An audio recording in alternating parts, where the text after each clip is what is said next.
distribution and standardized normal distribution, and I will also give problems to solve by yourself, and I hope you will present the solution during our classes. So enjoy the lecture. I would like to speak about standardized normal distribution. Random variable z will have normal standardized distribution with parameters 0, 1, where 0 denotes mean and 1 denotes variance of this distribution if it is given by density function of the following form. This is 1 over 2 square root of 2 pi e to minus x squared by 2, where x is arbitrary real number. This is a very, very important distribution.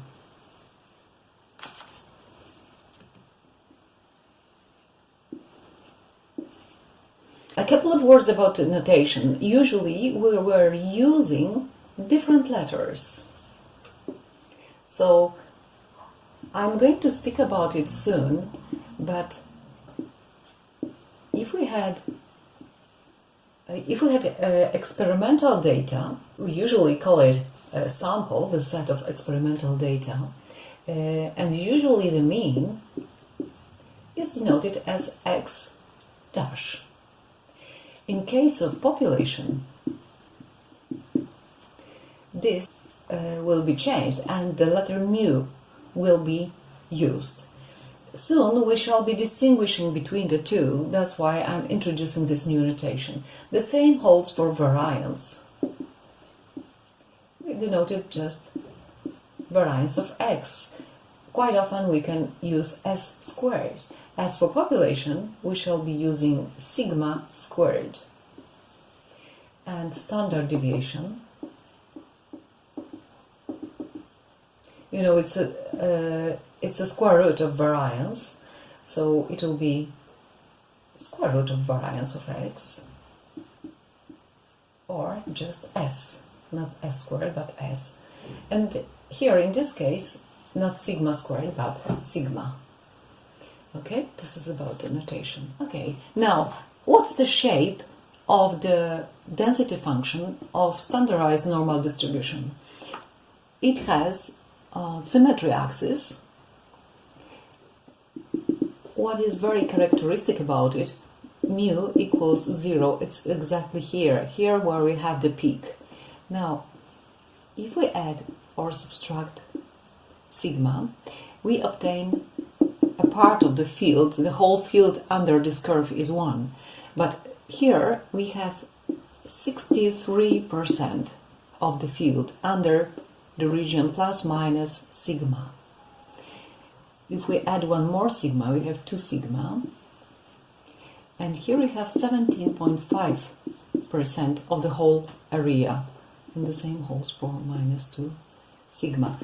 As for the further parts, which are very, very close to horizontal axis, there is only 2%, or even a little bit less. 2% of the whole area is under this end, and 2% here. So totally between minus and plus 2 sigmas, we have about 95% of the whole area.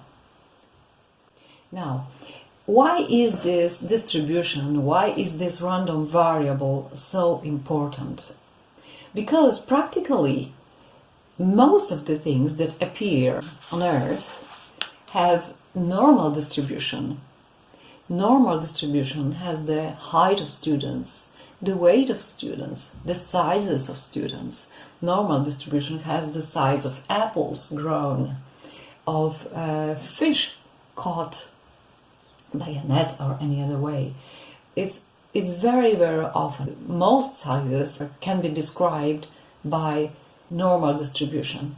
And every normal distribution, not necessarily with these parameters, but with others, will be then led practically to standardized normal distribution.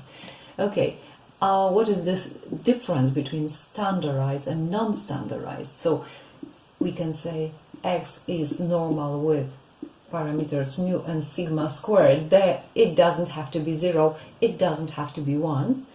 So again we have a bell-shaped curve very similar to this one, and mu is somewhere here. But again we have the same phenomenon, that mu plus sigma and mu minus sigma, they all give us 63% of the whole area under this curve, and so on and so on. So we have absolutely the same properties for any normal distribution. Okay, the bigger the mu, the more on the right the peak is moved. The lesser, the more on the left. The bigger the variance, the bigger the spread. So if variance goes up, then the spread is bigger. Okay, so if you have sigma 1, say, here is sigma 2 is greater than sigma 1 in the second case. And mu 1 is the same as mu 1 is the same as mu 2. Nothing is changing. How do we find probabilities in this standardized normal distribution? We shall not be calculating the integral of this function because it's not doable. Instead, we shall use a table. So let me write down the new symbol f. This is the letter phi of a, because it's a very, very famous distribution. Again, we change letter from f of a, we use phi of a, but the definition remains the same. It's probability that z is less than a. So this is cumulative distribution function of normal standardized distribution. So let's speak about cumulative distribution function of standardized normal random variable. We know from previous lectures that if you have cumulative distribution function, you can find probabilities very easily. So let's recall the definition. Here we have random variable denoted by letter z, which is normal with parameters 0, 1, mi is 0 and variance is 1. So the definition of a cumulative function is the value on a is probability that z is less than a. The values of this cumulative function we find from a table. I would like to teach you how to use this table. So first, let's find probability that z is less than 0.96. What does it practically mean? It means this is 1 minus 1, you know this is sigma, then you have 2 sigma, which is 2, and so on. 0.96 is a point somewhere here on the left from 1, and we are searching for this area of this region. So it is equal to, we look at the table of cumulative distribution function and we find correspondingly number 9 in the columns and 6 in the horizontal, and on the crossing of 9 and 6 we find exactly that this value is equal to 0, 8, 3, 9 and 5. Okay, let's similarly find probability z is less than 0.03. In other words, phi of 0.03. Now, in this time, 0.00 is here, 0.03 is very close to this point, so we're searching for this area. Okay, and again we have to find 0.03 and horizontally and vertically, and we find the value is 0, 5, 1 and 2. We can see that it's very close to the mean, so we can feel it's a very good result. Okay, how do we find probability z is greater than 1.7? This is greater than 1.7. It means if this is 1.7, we are searching for this area. Well, but the thing is that cumulative function finds this area on the left from the border given. Okay, so how do we find this? We do the following: 1 minus probability z is less than 1.7. So this is 1 minus phi of 1.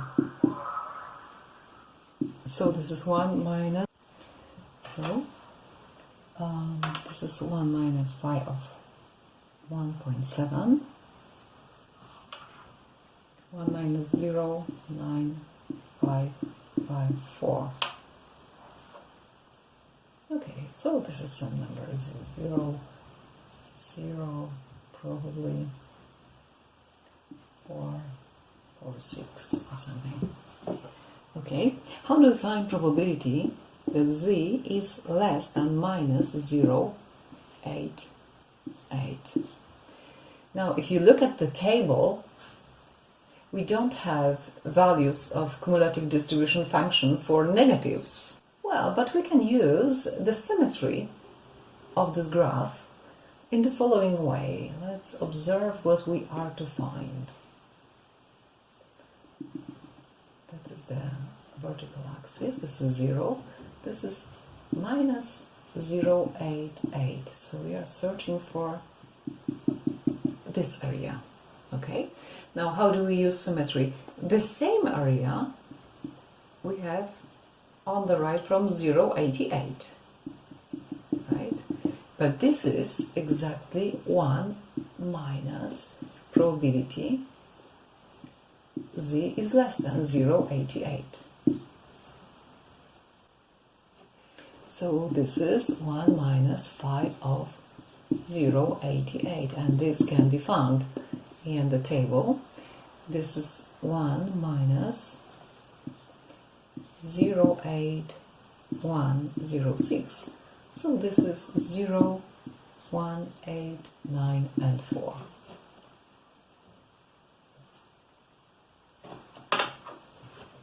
Now, probability that z is greater than minus 1.53. And again, let's have a look at what we are searching for.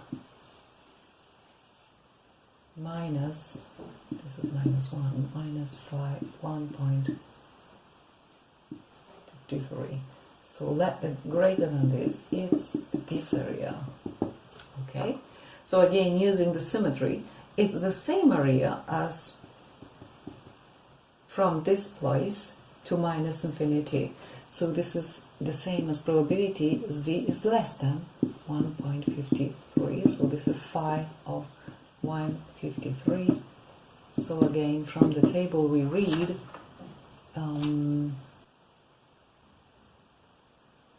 this 0, 9, and 3, and 7, and 0. As an exercise, I would like to recommend the following calculations. Assuming that we have random variable with normal standardized distribution with parameters, which means with parameter 0, 1, find the probabilities, the following probabilities. Question A, probability that z is less than 0.5. Question B, probability that z is greater than minus 2.7. C, probability that z is less than minus 2.25. D, probability that z is between 0.3 and 2.5. E, probability that z is between minus 1.92